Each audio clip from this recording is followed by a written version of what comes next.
পালিয়ে যাওয়া ফ্যাসিস্টরা ভারতে বসে ষড়যন্ত্র করছে আর তাদের উৎসাহ যোগাচ্ছে বিজেপি ও কিছু গণমাধ্যম বলে জানিয়েছেন গণসংহতি আন্দোলনের প্রধান সমন্বয়কারী জুনায়েদ সাকি।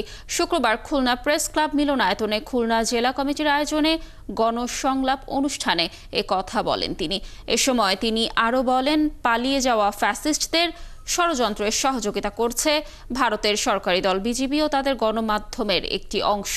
তবে তাদের ষড়যন্ত্র সফল হবে না, অন্তর্বর্তী সরকারকে ব্যর্থ হতে দেয়া যাবে না উল্লেখ করে সাকি আরও বলেন, এই সরকারের সাফল্য মানে দেশের মানুষের সমন্বিত স্বপ্নের বাস্তবায়ন। এই সরকারকে ব্যর্থ হতে দেওয়া যাবে না, এই সরকারের ব্যর্থ হওয়ার কোনো সুযোগ নেই।